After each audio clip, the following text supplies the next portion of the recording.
네, 시청자 여러분 안녕하세요. 적반하장의 유여희입니다. 여러분 오늘 저보고 아파 보인다고 하지 마세요.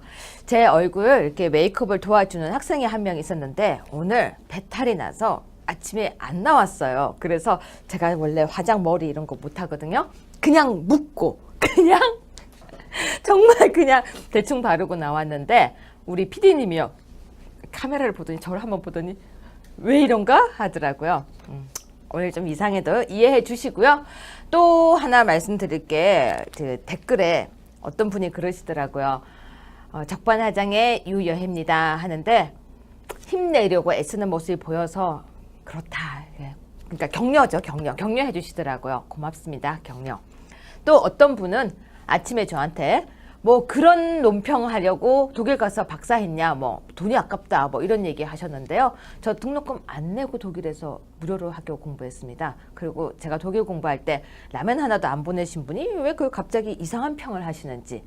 하여튼 비판은 수용하지만 비난은 용서하지 않고 따라가서 끝까지 따다다다다 댓글을 달겠습니다. 왜냐면요, 우리 사이트에 뭔가 이상하게 우리 쪽이 아닌 이상한 사람들이 들어와서 우리가 흔히 말하는 회방을 좀 하는 것 같아서요. 제가 강한 야당의 모습을 보여주기 위해서 응징을 하고 있습니다. 자, 그리고요, 아침 신문에서 제가 이야기 짧게 드릴 게 두 개 있었어요. 오프닝에서 지금 합니다.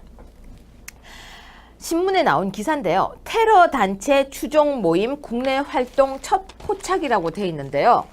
이 기사가 크게 안 나오고 있어요. 여러분 지금 유럽에서 테러가 많이 발생하는 거 알고 계실 겁니다.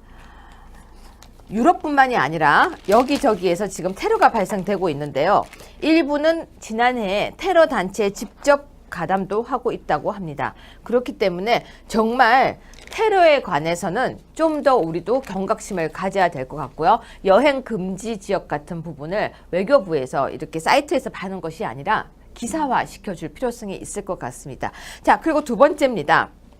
자, 여러분 지금 신문에서요, 이 정도 기사가 나오려면 꽤 큰 할애를 했다는 걸 볼 수 있을 텐데요. 누군가요? 우리가 그토록 나오라고 했던 문재인 대통령의 아들 문준용 씨입니다. 문 대통령 아들이 참여하는 미디어 아트전 화제. 네, 실력이 있고 없고는 저는 잘 모르겠습니다. 그런데요, 우리는 금수저, 은수저, 이런 흑수저, 수지 얘기를 많이 하는데요. 누군가의 혜택이 절대 아니기를 바랍니다. 정말로 제가 왜 이 이야기를 하냐면요. 많은 청년들과 많은 젊은이들이 요즘 힘들어합니다. 어떤 것 때문에요? 가진 자의 특권 때문에. 문준용 씨는 아버지의 특혜를 요만큼이라도 받지 않기를 바라는 마음에서 국민의 충원이죠. 이런 기사가 본인의 완전한 실력 때문이기를, 그리고 모든 전국에 있는 대한민국 모든 젊은 청년들이 아버지를 잘 둬서가 아니라 본인의 실력으로 모든 실력을 발휘할 수 있는 대한민국이기를 꿈꾸면서 그냥 기사를 보면서 잠시 오프닝 멘트를 해봤습니다. 절대로요, 여기에 대해서 딴지를 거는 것 아닙니다. 실력이 있으면 인정받아야죠. 하지만 그토록 찾고 나와달라고 했는데 이제서야 나오니까 반가운 마음에 오프닝 멘트 해봤습니다. 적반하장 시작합니다.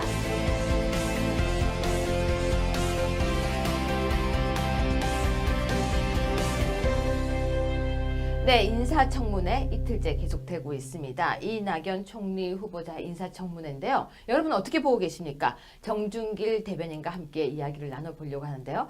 요즘 우리 정 대변인님이 인기가 되게 좋으시더라고요. 뭐 멋있다, 잘생겼다 이런 댓글도 있는데요. 멋있고 잘생긴 것보다 더 냉철한 오늘 청문회 이야기를 들려주시러 나오셨습니다. 안녕하세요. 네, 반갑습니다. 요즘 마음도 따뜻하다고 꼭 얘기해 주십시오. 왜 그러십니까? 근데 요즘 인기가 많으세요. 잘 모르겠습니다. 댓글 보면요, 이제 뭐 단장님 나오셨다, 뭐 이렇게 다 여기 계신 분들이 호칭을 다 알아요. 아, 그래요? 강지연 팀장, 아, 정준길 단장, 그리고 변호사님들은 대변인인데 변호사 다 알고 계시더라고요. 뭐 언니 이런 얘기는 안 나오죠? 아, 쉿. 네, 저희가요, 우리 단장님이 너무 마음이 따뜻하셔가지고 정말 가끔 장난친다고요.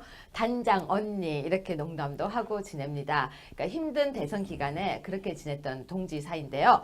자, 청문회 보셨죠? 네네네. 네, 지금 이낙연 총리 후보를 비롯해서 여러 후보들이 이제 계속해서 이제 청문회를 할 거잖아요. 네네. 근데 보실 때 어떠십니까? 문재인 대통령이 평소 항상 강조하던 인사 원칙에 딱 맞아 떨어집니까?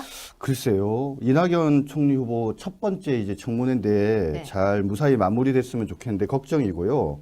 뭐 그렇게 걱정하는 제일 큰 이유는 이제 문재인 대통령께서 인사 원칙을 말씀하신 게 계시잖아요.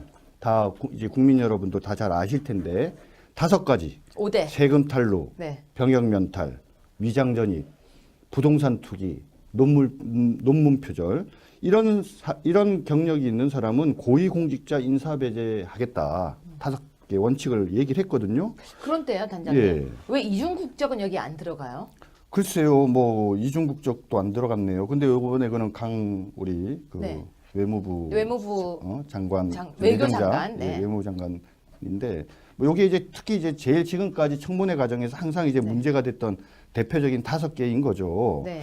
그런데 지금 이낙연 총리 후보를 보면 본인 그리고 또 가족들 관계된 여러 가지 의혹들이 제기되고 있는데 자그마치 4가지가 지금 문제가 되고 있어요. 한 개가 아니었어요? 예, 1개가 아니고 4개나 우리가 되고 처음에는 있습니다. 하나일 거라고 예상을 했잖아요. 예, 그러니까 근데 세금 탈루는 아들, 병역 면탈은 아들. 위장 전입은 어머니, 네. 그리고 부인, 그리고 부동산 투기는 어머니. 그림 문제도 있어요. 그러니까 그림 문제가 이제 그림 문제는 여기 5가지 없으니까. 아무래도 그림도 플러스 알파로 이제 그림 문제까지 포함하면 5개 원칙에는 안 들어가는데. 아, 그렇죠. 예, 들어가지 네, 그러니까 않는데. 5대 원칙은 안 들어가지만 근데 이 5대 원칙 가운데 4개가 우리 후보 이낙연 총리 후보의 가까운 가족들과 이게 관계된 문제다 보니까 야, 이거 첫 번째 국무총리 인사청문회인데 더군다나 5가지 인사배제 원칙을 네. 말씀하신 지 얼마 되지도 않았는데 첫 번째인 총리 후보가 4가지나 문제가 된다고 하니까 국민들이 좀 의아한 거죠. 네. 과연 제대로 인사검증을 한 거냐 그렇죠. 이런 생각이 들 수밖에 없는 거죠. 네. 그런데 보실 때 어떠세요? 지금 나오고 있는 의혹 4가지. 그러니까 5가지로 넓게 보자면 5가지지만 네. 4가지 의혹들이 뭐 그냥 잘 순항을 할 걸로 보이십니까? 아니면 진짜 문제가 될 걸로 보이십니까? 일단 지금 제일 문제가 되는 것은 아무래도 그 아들 병역 의혹 문제 같아요. 그러니까 우리 아들요. 네. 이낙연 총리 후보자 말씀은 하여튼 2001년도 3월 달에 현역 판정을 받았는데 네. 입대를 한 2, 3개월 앞둔 상황에서 갑자기 좀 다쳐가지고 네. 그래서 어깨 수술을 받게 된 거고 그 다음에 원래 재검을 받으려고 했는데 또 뭐 다른 몸에 좀 뇌부위죠. 거기가 좀 안 좋다 보니까 결국 재검을 못 받고 그런 과정에서 5급 판정을 나와서 군대 안 갔다 이제 이렇게 말씀을 하고 계시는데 네. 지금 제일 문제가 되는 게 뭐냐면 이 어깨 탈골 치료라는 거. 어제 아마 그 전문가랑 전화 인터뷰했다 엊그젠가 네. 한 거로 제가 알고 어제요. 있는데 네. 예. 과거 요 시절에 제일 가장 이 병역 비리의 네. 대표적이 바로 어깨 탈골이거든요. 그게 전문성을 띠고 있는 거라고 그러니까 뭐 이렇게 좀 법을 알고 또 네. 의료를 아는 사람들이 가장 쉽게 이제 이 병역 면제를 받는 방법이 이제 어깨 탈골인데 네. 이 어깨 탈골이라는 건 간단하게 얘기하면 평소에 일상적으로 생활하다가 어깨가 갑자기 빠지는 거예요. 물론 그런 사람들이 없는 건 아닌데 네. 그렇다고 하면은 이 어깨 탈골은 상시적으로 나타나는 것이었을 거거든요. 네. 그래서 이낙연 총리 후보도 고등학교 2학년 때부터 어깨 치료를 받았다 이렇게 얘기를 하고 있어요. 근데 그게 이상한 게요. 지금 그 내용이 어깨 수술 부분이요. 되게 애매해요. 습관성 탈루로 수술 받고 면제 받았다고 탄원서까지 제시를 했었는데 그러니까요. 그랬는데 어깨 수술 한 적 없고 뇌 수술을 했다고 한대요. 아니 어깨 수술도 하고 뇌 수술도 한 거죠. 어깨 수술도 하고 뇌 수술도 그렇죠. 하고. 그러니까 이게 지금 계속해서 나오는 이야기가 분분하게 나오고 있거든요. 그러니까 지금 현재까지 나온 얘기들을 네. 정리를 해보면 그러니까 입영 원래 예정 일자 2, 3개월 전에 네. 그 어깨가 안 좋아서 수술을 받았다. 네. 그러고 나서 그 이후에 재입영을 위해서 다시 신체 검사를 재검을 받으려고 했는데 그때 내부위에 또 문제가 생겨서 큰 수술을 받는 바람에 재검 신청을 못했다. 네. 그 과정에서 결국 5급 판정을 받았다. 이제 이렇게 얘기를 하는데 방금 말씀드린 것처럼 어깨 탈골이 있는 사람이 실제로 있는데 그러면 이게 일상생활하다가 이게 빠지는 거거든요. 운동하다가. 쉽게 빠지는 그렇죠. 거죠. 네. 그러니까는 한 번이 아니라 여러 차례에 걸쳐서 뭔가 병원에 가서 진료받은 기록이 있을 거예요. 의무 기록이라고. 그렇죠. 네. 그러니까는 지금 우리 후보자도 고등학교 2학년 때부터 어깨 치료를 받은 거로 기억한다 이렇게 얘기를 했으니까 고등학교 2학년 때부터 어깨 수술을 받았던 그 시점까지의 관계된 자료를 과거 치료 자료를 내놓으면 이것이 그러니까는 의도적으로 뭔가 병역 면제를 받기 위해서 이 어깨 수술을 받은 것이 아니라 원래 어깨 탈골 증상이 있었다는 것을 쉽게 입증할 수 있단 말이에요. 그죠? 또 하나 더 있죠. 예, 예. 지금 나와서 CT만 찍으면 되는 거 아니에요? 그거는 이제 어깨 수술을 하고 난 상황이니까 지금은 별 문제가 없을 수도 있죠. 그래도 지금 나와서 찍으면 그 결과를 보면 수술했던 거가 그게 다 그러니까 나오니까. 아무튼 수술을 한 거는 사실이니까 수술을 해서 결과적으로 문제가 없는 상황이라면은 그 이후 거는 문제가 안 될 것 같고 그래서 고등학교 전에 2학년 때부터 어깨 수술을 받은 그 시점까지 사이에 어깨 치료를 받은 진료 기록들을 딱 내놓으면 네. 떳떳하단 말이에요. 그러니까 불필요한 의혹이나 해명을 받지 않고 그런데 이상하게 이 자료들을 지금 하나도 내놓지 않고 그걸 있다는 왜 거죠. 안 내놓는 거죠? 글쎄요. 그거 왜 안 내놓을까요? 근데 어제 그 얘기를 하더라고요. 자, 그 자료는 내놓지 않는데 우리 이경환 변호사님이 어제 되게 냉철하게 하신 이야기가 네. 유리한 증거와 불리한 증거에 대한 이야기를 하시는데 네. 탄원서는 내놓고 네.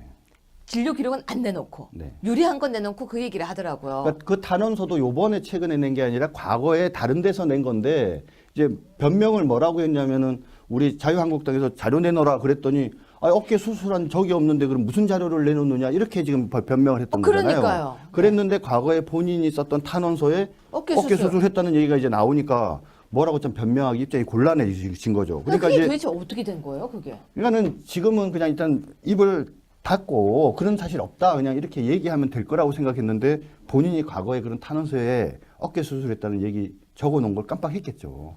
아니 근데 수술한 걸 잊어버려요? 일부러 얘기를 안 한 건데 그 말씀드린 것처럼 탄원서가에 그런 내용이 있는 탄원서가 국민들 앞에 공개될 거라고는 예상을 못 한 거겠죠. 저 너무 이상한 게 많습니다. 네. 그런데 그 관련 의혹 중에서 자, 네. 아들 문제 부분은 어쨌거나 네. 지금 계속 공방 중이고 그렇죠. 또 아까 말했던 세금 부분은 어떻게 세금 될까요? 문제보다 이제 부인 얘기부터 먼저 해야 될 것 같은데. 부인 그죠? 얘기요? 네, 예, 그거 설명 예. 좀 해주세요. 그러니까 2013년도에 전남개발공사가 그 이낙연 후보 부인의 그림 2장을 900만 원에 사줬어요. 네. 그죠? 근데 뭐 화가고 하니까 사줄 수도 있는 거 아니냐 이렇게 변명을 할 수 있고 또 네. 당시에는 국회의원이었지 전남지사가 아니었다 네. 이렇게 지금 얘기를 해요. 네. 그런데 당시에도 벌써 5선의 국회의원이었고 이 지금 전남지사라는 게 내일 선거가 있으면 뭐 며칠 전에 나오는 건가요? 그게 아니잖아요. 벌써 한 1년 반쯤 전에 동네에서 누가 유력하겠다, 누가 나올 만하다 이런 얘기 나올 텐데 이미 그때 5선의 국회의원인 상황이었기 때문에 전남지사로 이낙연 총리 후보자가 나올 거라고 누구라도 사실은 예상할 수 있었던 시점이고 네. 실제로 그러니까 후보가 됐던 거죠. 네. 그렇기 때문에 당시에 전남지사가 아니었다 이렇게 변명하는 거는 저는 참 도저히 상식적으로 설명 안 되는 변명이라고 보고요. 더군다나 이제 문제는 뭐냐면 그럼 부인이 뭐 400만 원짜리 500만 원짜리에서 900만 원 샀는데 그거 뭐 나름대로 유명한 그래도 학교 졸업한 사람이고 하니까 사줄 수 있는 거 아니냐 이렇게 얘기를 하는데 뭔가 냄새가 나잖아요. 근데 변명이 너무 재밌어요. 변명이 어떻게 하고 있는데요? 지금 이제 최근에 어젠가 변명을 뭐라고 네. 했냐. 자, 14점을 5,400만 원에 구입했다는 거예요. 이 14 점을? 전남개발공사에서 네네. 14점, 네. 그림 14점을 5,400만 원에. 네. 근데 부인 거는 400만 원 내지 500만 원짜리로 최저 금액이라는 거예요. 네. 근데 우리 국민 여러분 더하기 빼기 곱하기 나누기 하실 줄 알잖아요. 5,400만 원을 14로 나눠 보세요. 얼마입니까? 잠깐만요. 한번 나눠 보세요. 그럼 한 400만 원이 안 되는 400만 원 안 되죠. 안 되는 가격이네요. 380만 원밖에 안 돼요. 그러네요. 근데 2점이 적으면 평균 가격이 약 380만 원이란 말이에요. 근데 400만 원짜리 하나, 500만 원짜리 하나를 샀는데 이게 최저 가격이었다. 이게 좀 말이 안 되지 않습니까, 도대체? 더하기 빼기를 못했네요. 글쎄요, 이게 뭐 더하기 빼기를 이것도 못하진 않을 잠깐만요. 텐데. 지금 제가 이야기를 들어보니까 그러니까 전남개발공사가 14점을 샀는데 그러니까 부인 거 2점만 산 게 아니라 그치, 다른 그림을 다른 더 그림도 샀는데. 그 당시에 14점이나 샀다. 그리고 그 중에 단 2점에 불과하다. 네. 하나 400만 원짜리, 500만 원짜리 여기까지 좋은데 그러면서 설명을 이게 400만 원짜리, 500만 원짜리는 당시 산 그림의 제일 싼 가격이다. 이렇게 설명을 그런데 했다는 계산을 거죠. 했더니 14점을 계산했더니 대충 380만 원 정도가 나오니까 그렇죠. 최저 가격은 대충 380이면 그렇죠. 여기 400만 원, 500만 원이 싼 게 아니네요. 그러니까 싼 게 아니죠. 이거 평균 이상의 가격이 되는 거죠. 그래서 도대체 이거를 설명이라고 설명을 하니까 국민들도 그렇고 거기 있는 청문 위원들도 그렇고 도저히 이해할 수가 없는 거죠. 아, 역시 더하기 빼기를 잘해야 변명도 할 수 있는 건데. 그러니까 말이에요. 자, 물론 그림이 너무 좋아서 살 수도 있어요. 그럼요. 물론 그럴 예. 수도 있는데 네. 그런데 우리가 요즘 계속해서 하고 있는 게 공권력 남용 이런 얘기가 많이 나오고 있잖아요. 네. 근데 뭐 꼭 굳이 그렇지 않더라고 해도 정말 그렇지 않더라고 해도 아무 이유 없이 이 이낙연 국무총리 후보자가 정말 그냥 평범한 필부였다도 이 그림을 샀을까라는 의문은 남겠어요. 그렇죠. 그러니까 방금도 말씀드린 것처럼 다선의 지역 중진 네. 의원인데다가 전남지사 출마가 유력한 사람이다 보니까 저는 이낙연 총리가 후보자가 막 그림을 사달라고까지 적극적으로 하지 않았을 것 같아요. 아, 그렇구나. 근데 예를 들자면 주변에 있는 사람들이 쓱 가서 말을 하면서 근데 뭐 이게 부인이 이번에 처음 전시하는데 좀 관심 좀 가져줘 이렇게 얘기했을 수도 있고 네. 그다음에 또 본인들이 여차여차해서 알게 됐는데 유력한 분이니까 우리가 좀 이거 사주면 나중에 우리한테 좋겠지 이렇게 생각할 수도 있단 말이에요. 자기들은 어차피 그림을 사야 되니까. 일정한 예산 안에서 사야 되는 거니까 이왕이면 다홍치마라고 사주면 생색도 나고 좋으니까 그럴 수도 있었겠죠. 근데 만약에 이 사실을 알았다고 하면 그리고 본인이 전남지사에 출마하려고 했다라고 한다면 적어도 전남개발공사나 이런 데서 이런 그림을 산다라고 했다면 거절했어야 되고 나중에 알았더라도 그거는 돌려줬어야 되는 거죠. 그런데 단장님, 네. 2점만 판 건 맞아요? 그거는 좀 따져봐야 되는데 그 부분에 관한 좀 자료를 안 내놓고 있는 거죠. 그러니까 저는 궁금한 게 전시를 하게 되면 그림을 굉장히 많이 전시를 해요. 그렇죠. 잘 알고 계시겠지만 보통 10점에서 뭐 15점 이렇게 팜플렛, 도록을 만들거든요. 그렇죠. 거기에 있는 그림들도 이걸 비교를 좀 해봐야 될 부분이 지금 있지 않을까요? 현재 그 당시 개인전에서 몇 점을 전시했는지는 좀 정확한 그 언론 보도가 없어서 잘 모르겠는데 네.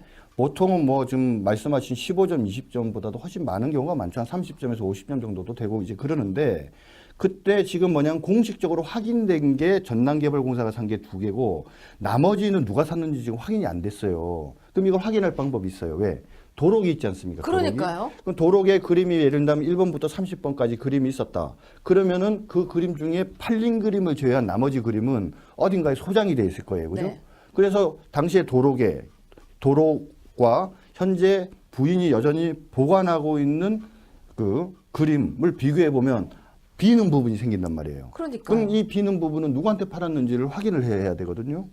근데 이 자료 안 내놓고 근데 있죠. 도록에는 그림이 다 들어가지가 않거든요. 예. 그래서 보통 2013년 같은 경우는 전시를 할 때 동영상을 찍게 돼 있어요. 네네. 동영상을 찍으면서 그 영상을 보면 또 그림이 체크가 되잖아요. 뭐 그러면 이제 말씀하신 거는 이제 도록은 본인이 생각하기에 대표작을 거기다 넣는 거라고 네. 한다면은 그것 위에 플러스 알파가 더 있을 수도 있는 거죠. 그렇죠. 근데 아무튼 우리가 뭐 객관적으로 현재 확인할 수 있는 거는 도록이 제일 객관적인 거니까 일단 그거를 기준으로 말씀을 드린 건데 네. 아무튼 요 부분은 바로 전남개발공사가 2점을 900만 원에 산 어떤 객관적인 사실이 네. 있기 때문에 좀 적극적으로 당연히 소명을 해주셔야 되는 부분 같은데 이것도 참 안타깝습니다. 그러면 부인의 그림 그리고 네. 뭐 아들의 병력 문제 그리고 아들의 뭐 그런 부분 빼고는 딴 건 그냥 다 무난할 거라고 아니 근데 보십니까? 아까도 말씀드렸지만은 문재인 대통령이 말씀하신 그 5가의 네. 의혹은 절대 고위직에 안 두겠다고 한 것 중에 4개라고 말씀을 드렸지 네. 않습니까? 그거 말고도 지금 아들의 증여세 탈루 문제도 있고요. 네. 모친의 아파트 시세 차익 문제도 있고 부인의 위장전입 문제도 있어요. 네. 하나씩 설명을 드리면 아들이 그 강남에 아마 전세금 3억 4천만 원을 네. 주고 전세를 얻었는데 뭐 본인 변명으로는 뭐 아들이 1억, 며느리가 2억 4천을 만들었다. 네. 그리고 아들 1억 중에 당시에 받은 결혼 축의금을 4천만 원을 준 거다. 네. 이렇게 지금 얘기를 하고 있어요. 근데 잘 아시겠지만은 결혼식을 할 때 받는 축의금이 누구 거냐, 누구 소유냐.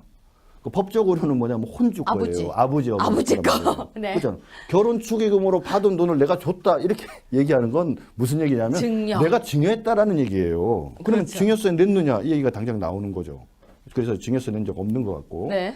며느리 부분도 마찬가지예요. 지금 며느리가 2억 4천만 원을 냈다고 하는데 그럼 며느리가 당시에 본인도 뭐 일본에서 무슨 공부하고 있었다 그러더라고요. 그럼 결혼할 아버지 때. 어머니가 준 그죠? 돈이라면? 그러니까 이 2억 4천만 원이 이게 아마도 그 본인 처가에서 친정? 네. 친정이네요. 친정에서 준 돈이면 이것도 역시 증여세 문제가 생긴단 말이에요. 그렇죠. 그러니까 여전히 그런 증여세 아들 부부의 증여세 탄로 문제 남는 거고 모친은 어떤 문제냐면 모친이 2001년도인가에 집을 한 1억 7천여만 원에 네. 샀다가 한 4년 만에 한 4억 1,500만 원에 팔았다는 차익이 거예요. 큰데요? 2억이 훨씬 네. 넘죠. 네. 4년 만에 네. 2억이 넘었고 여기서 이제 문제가 시세 차익 의혹 위에 또 뭐가 있냐면 중간에 거기에 또 주소를 2번인가 옮기셨다는 거예요. 전입. 예, 네. 살지도 않으면서 네. 이런 위장 전입을 한 건데 주소 위장 전입을 한 건데 이거 도대체 왜 2번 했냐 이거죠. 근데 왜 했다고 그래요? 글쎄 그거는 아직까지 밝혀지지 않은 것 같아요. 그 부분은 정확히 설명을 못 하고 있는 것 같고 뭐 말로는 그 어머니가 실제로 뭐 또 매수자가 아니라 뭐 동생인가 뭐 누가 이렇게 지금 설명을 하고 있는데 이 부분도 좀 더 규명될 필요가 있고 부인 위장 전입 문제는 뭐냐면 아마 부인이 교사인 것 같아요. 네. 근데 뭐 잘 아시겠지만 이제 이 교사를 어느 지역에서 하는 가 중요하잖아요. 저기 중요하죠. 강원도에서 하는 네. 것보다는 경기도가 낫고 경기도에서 하는 것보다는 서울이 서울이 낫고, 낫고 네. 서울은 강북보다 강남이 낫고 이런 거 네. 아니겠어요? 그러니까는 그 강남 교육청 관할에 학교를 배정받으려고 청담동 쪽으로 부인 주소를 위장으로 옮긴 다음에 한 9개월 동안 거기에 있는 거로 된 거예요. 네. 그래서 거기 강남에 있는 학교, 좋은 학교에 배정받으려고 이제 그런 거라는 거죠. 그 배정을 받았나요? 배정을 받았다가 포기했다 이렇게 좀 설명을 하는 것 그건 또 같아요. 뭐죠? 또? 그래서 뭐 그런 건데 아무튼 이 위장 전입 사실은 인정을 안 할래 안 할 수가 없으니까 인정을 하고 있는데 뭐 그러면서 이제 포기했다라고 본인들은 얘기를 하고 있습니다. 털어서 먼지 안 나올 사람은 없다라는 건 알고 있지만 그래도 이게 종합 선물 세트가 구성이 되네요. 그래. 여기서. 아니 이거 또 재미난 건 그런데 네. 당시에 본인은 이제 원래 살던 집에 그대로 주소를 두고 부인이랑 아들이 같이 갔어요. 아들이 당시에 몇 살이었는지 잘 모르겠는데, 그러니까 부인도 위장 전입을 해가지고 강남 교육청 관할로 학교를 배정받으려고 한 거지만 내친김에 아들도 글로 옮긴 게 네. 혹시 그 강남에 있는 학교 보내려고 옮긴 게 아닌가 이것도 확인이 필요한 것 같아요.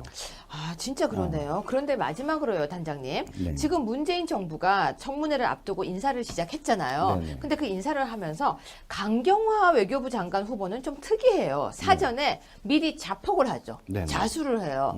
자수를 하는데 여기서 지금 기사 나오는 건 계속해서 이중 국적이라고 나오고 있는데 사실 네. 이중 국적이 아니에요. 네. 딸이 미국 국적만 갖고 있어요. 현재는. 예, 국적을 하나 포기했으니까 이중 국적이 아닌 거죠. 네. 그럼 다시 한국 국적을 취득하겠다라고 하는데 과거에 제 기억에는 그런 적이 있었는데 다시 취득 안 하고 흐지부지 지나간 경우도 있었어요. 그렇죠. 그럴 수도 제 있겠죠. 기억에는. 예. 그런데 우리가 자수를 하면 죄가 없어지나요?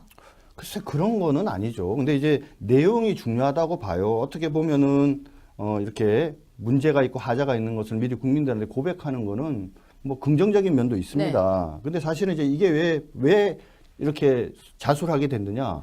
본인이 5가지 의혹이 있는 사람들, 문제가 있는 사람들은 고위직에 안 넣겠다고 했는데 거기에 정면으로 반하기 때문에 그렇죠. 그럼에도 불구하고 워낙 훌륭한 사람이라고 이제 내세우기 위해서 이제 이거는 의도적으로 얘기할 수밖에 없었던 건데 이 강경화 외교부 장관과 이 이낙연 총리 후보자를 이렇게 비교를 해보면 과연 몰랐을까 이낙연 후보와 관계된 지금 아까도 말씀드렸지만 여러 가지 있잖아요. 세금 네. 탈루 문제, 아들 병역 문제, 문제, 네. 위장 전입 문제, 부동산 투기 문제 이런 게 있는데 결국 제대로 검증도 하지 않고 총리 후보로 내세운 거죠. 왜냐하면 강경화 외무부 장관의 케이스를 본다면은 이낙연 후보도 이런 문제가 있다라고 봤다면은 아마 얘기를 했을 것 같아요. 같은 방식으로. 네. 그런데 제대로 검증이 안 됐기 때문에 이런 문제에 대해서 공개를 못했던 거고. 근데 막상 뚜껑을 열어보니까 이렇게 너무 예상하지도 못하게 많은 문제가 나오니까 그래서 좀 상당히 좀 곤혹스러워할 것 같은데 사실은 강경화 외무부 장관도 나중에 이제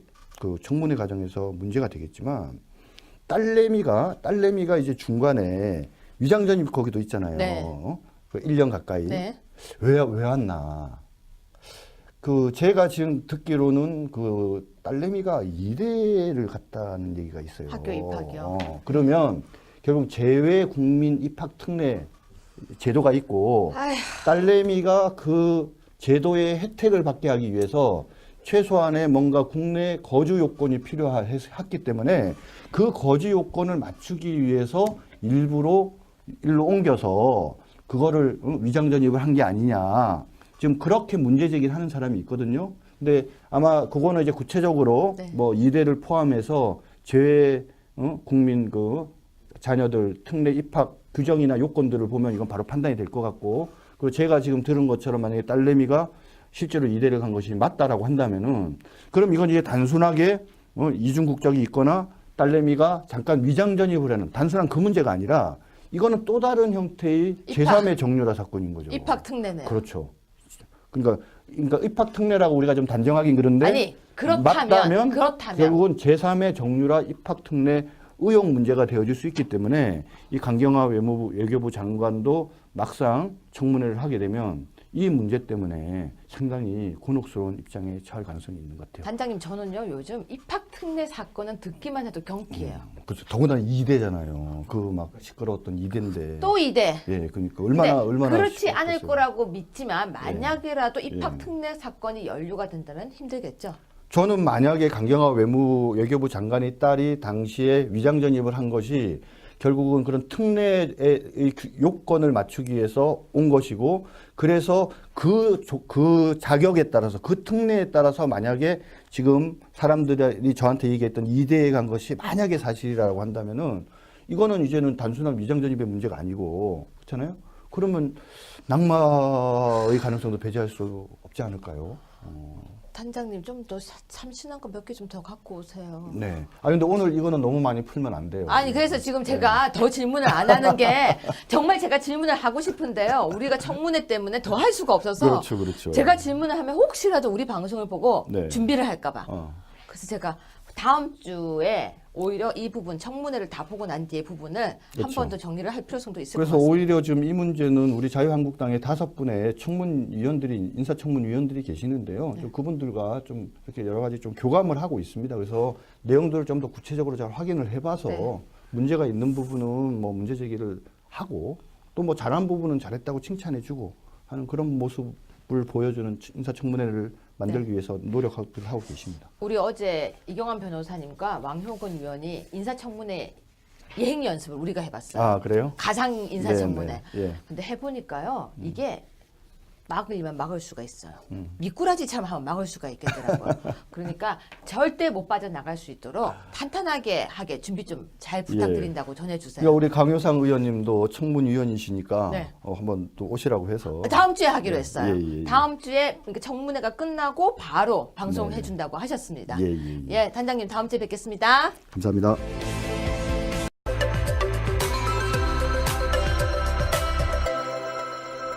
네, 시청자 여러분 안녕하세요. 적반하장의 유여희입니다. 여러분 오늘 저보고 아파 보인다고 하지 마세요.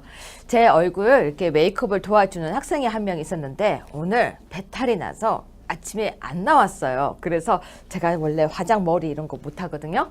그냥 묶고 그냥 정말 그냥 대충 바르고 나왔는데 우리 PD님이요. 카메라를 보더니 저를 한번 보더니 왜 이런가 하더라고요. 오늘 좀 이상해도 이해해 주시고요. 또 하나 말씀드릴 게 그 댓글에 어떤 분이 그러시더라고요.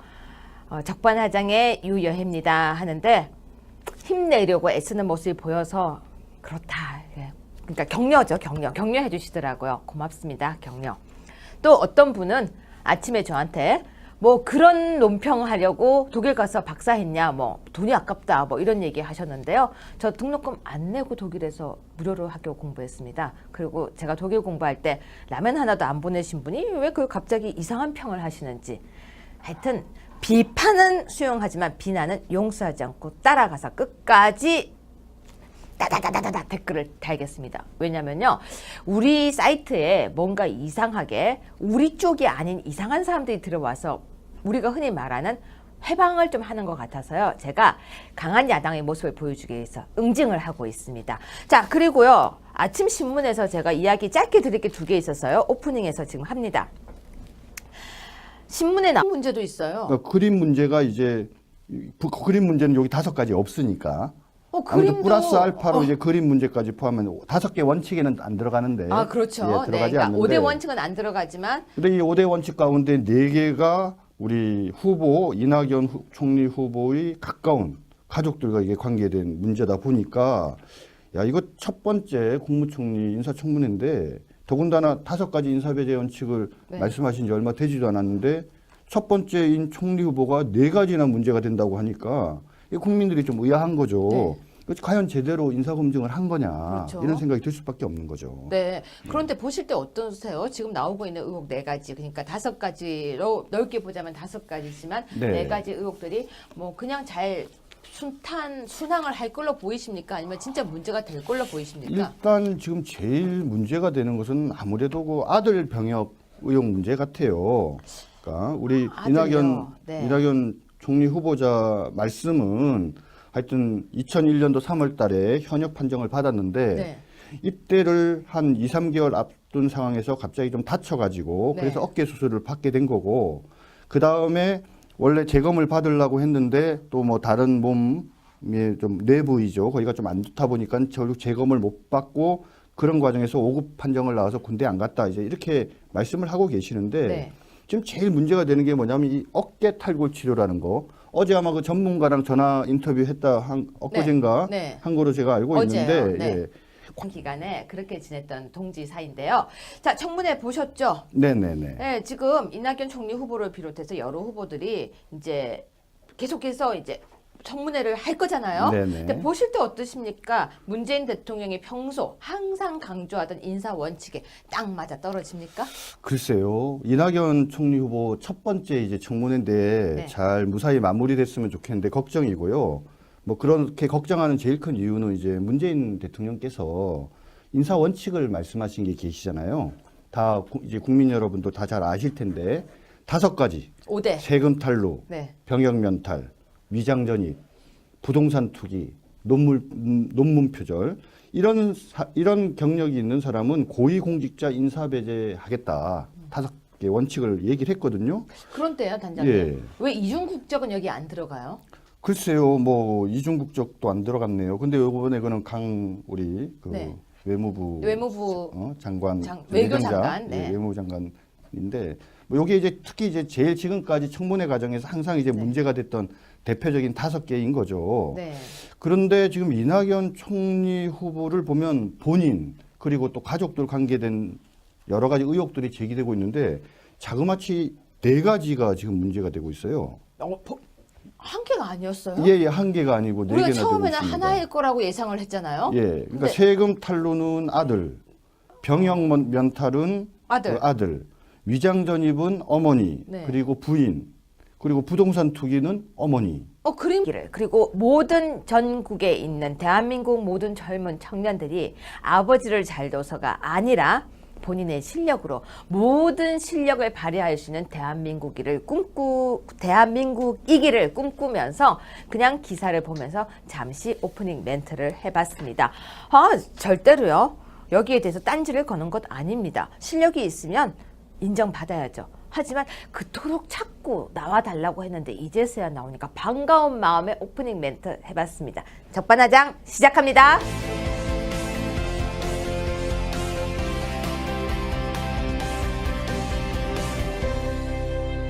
네, 인사청문회 이틀째 계속되고 있습니다. 이낙연 총리 후보자 인사청문회인데요. 여러분 어떻게 보고 계십니까? 정준길 대변인과 함께 이야기를 나눠보려고 하는데요. 요즘 우리 정 대변인님이 인기가 되게 좋으시더라고요. 뭐 멋있다, 잘생겼다 이런 댓글도 있는데요. 멋있고 잘생긴 것보다 더 냉철한 오늘 청문회 이야기를 들려주시러 나오셨습니다. 안녕하세요. 네, 반갑습니다. 요즘 마음도 따뜻하다고 꼭 얘기해 주십시오. 왜 그러십니까? 근데 요즘 인기가 많으세요. 아니, 좀 모르겠습니다. 댓글 보면요, 이제 뭐 단장님 나오셨다, 뭐 이렇게 다 여기 계신 분들이 호칭을 다 알아요. 아, 그래요? 강지연 팀장, 아, 정준길 단장, 그리고 변호사님들은 대변인인데 변호사 다 알고 계시더라고요. 뭐 언니 이런 얘기는 안 나오죠? 아, 쉿. 네, 저희가요, 우리 단장님이 너무 마음이 따뜻하셔가지고 정말 가끔 장난친다고요. 단장 언니 이렇게 농담도 하고 지냅니다. 그러니까 힘든 대선 나온 기사인데요. 테러 단체 추종 모임 국내 활동 첫 포착이라고 돼 있는데요. 이 기사가 크게 안 나오고 있어요. 여러분 지금 유럽에서 테러가 많이 발생하는 거 알고 계실 겁니다. 유럽뿐만이 아니라 여기저기에서 지금 테러가 발생되고 있는데요. 일부는 지난해에 테러 단체에 직접 가담도 하고 있다고 합니다. 그렇기 때문에 정말 테러에 관해서는 좀 더 우리도 경각심을 가져야 될 것 같고요. 여행 금지 지역 같은 부분을 외교부에서 이렇게 사이트에서 파는 것이 아니라 기사화 시켜줄 필요성이 있을 것 같습니다. 자, 그리고 두 번째입니다.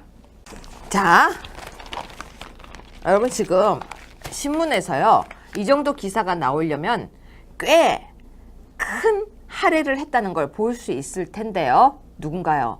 우리가 그토록 나오라고 했던 문재인 대통령의 아들 문준용 씨입니다. 문 대통령 아들이 참여하는 미디어 아트전 화제. 네, 실력이 있고 없고는 저는 잘 모르겠습니다. 그런데요, 우리는 금수저, 은수저, 이런 흑수저, 수지 얘기를 많이 하는데요. 누군가의 혜택이 절대 아니기를 바랍니다. 정말로 제가 왜 이 이야기를 하냐면요. 많은 청년들과 많은 젊은이들이 요즘 힘들어합니다. 어떤 것 때문에요? 가진 자의 특권 때문에.